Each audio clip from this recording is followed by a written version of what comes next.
सायं भर्गो देवस्य धीमहि धियो यो नः प्रचोदयात्।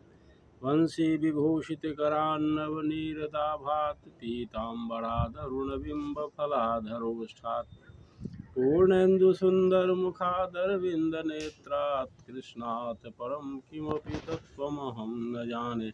वन्दे राधापदाम्भोजं ब्रह्मादिशुरवन्दितं यत्कीर्तिं कीर्तनेनैव पुनाति भुवनत्रयं पुनाति भुवनत्रयम्।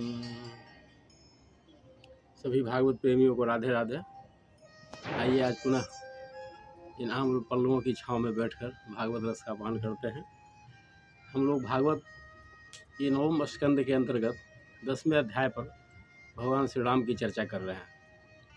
कृष्ण भगवान की चर्चा तो विस्तार से होगी आगे।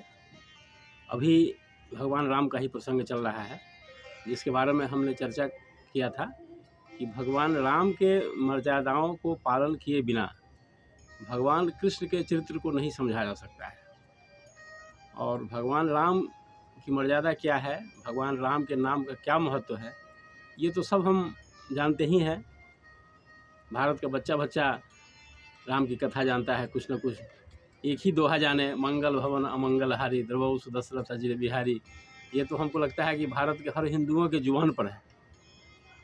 तो भगवान के इतने नाम हैं और सब में राम के नाम का बड़ा महत्व बताया है गोस्वामी तुलसीदास जी ने कि यद्यपि प्रभु के नाम अनेका परम विचित्र एक ते एका, राम सकल नामन ते अधिका हो नाथ अघ खग गण बधिका।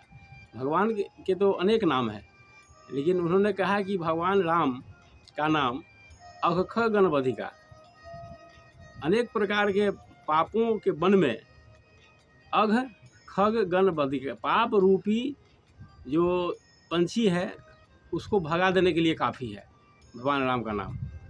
तो ऐसे अनेक प्रकार के प्रसंग आए हैं, जिसके बारे में संक्षेप में कुछ चर्चा कर लेते हैं हम लोग। ऐसा कहा जाता है कि मूल रूप में जब राम कथा लिखा गया तो 1 करोड़ श्लोक थे उसमें। मूल रामायण में 1 करोड़ श्लोक थे, लेकिन उसमें भगवान शंकर के पास देवता, ऋषि और मनुष्य तीनों आए। कहा कि हमको भी कुछ हिस्सा दीजिए, हम तीनों को बांट दीजिए 1 करोड़ श्लोक जो भगवान राम से संबंधित है। तो भगवान शंकर ने कहा कि ठीक है। तो 33 लाख बंटवारा हुआ, अंत में 1 लाख बच गया। फिर 1 लाख का 33 हज़ार का बंटवारा हुआ, तो फिर भी 1000 बच गया। फिर 33 के हिसाब से उसकी हुई बंटवारा, तो 1000 बच गया। तो 1000 में फिर उसी तरह के बंटवारा उसी हिसाब से 1/3 बंटवारा करते करते अंत में 32 शब्द बचे। 32 शब्द बचे तो भगवान शंकर ने कहा कि इसे मेरे लिए छोड़ दो, लेकिन उन लोगों ने कहा कि नहीं, अभी हमको संतोष नहीं है, इसको भी बांट दीजिए। तो 30 के हिसाब से तीनों को दे दिया गया। 10, 10, 10, 30। अंत में दो शब्द बच गए। 2 अक्षर के जो शब्द हुए वे बच गए थे। वे 2 अक्षर उन्होंने भगवान शंकर ने अपने पास रख लिया। वे 2 अक्षर कौन थे? रा और म। ये राम शब्द सारी उनका कहना था कि तुम सारे श्लोक ले लो, हमको मंजूर है, मुझे मंजूर है, लेकिन ये राम शब्द जो है अंत का 2 शब्द वो मेरे पास छोड़ दो, 2 अक्षर वाला।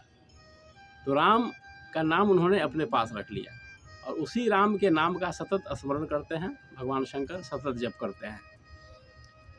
भगवान शंकर के इष्ट देव राम ही हैं। तो इतना महत्वपूर्ण है राम की कथाएं, राम का नाम। और इसकी तो बहुत चर्चा हो सकती है आगे, लेकिन भगवान राम की जो मर्यादाएं हैं उसको हम थोड़ी सी चर्चा थोड़ा करके हम चर्चा कर रहे हैं। भगवान राम ने अनेक प्रकार के संदेश दिए, जिसमें उन्होंने एक पत्नी व्रत का बहुत ही अच्छा दृष्टांत पेश किया इस समाज में।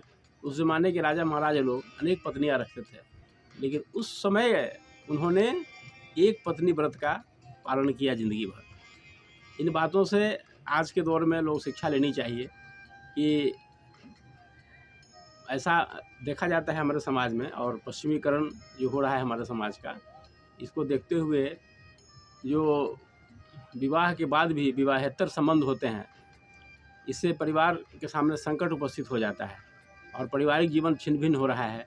आज के दौर में अगर भगवान राम के इस मर्यादा का पालन हर व्यक्ति करे तो पारिवारिक जीवन बहुत ही सुखी रहेगा, इसमें कहीं दो मत नहीं है। और भगवान का राम का नाम सुनकर जो भक्त होते हैं वे इतने मस्त हो जाते हैं जिसका कोई जवाब नहीं है।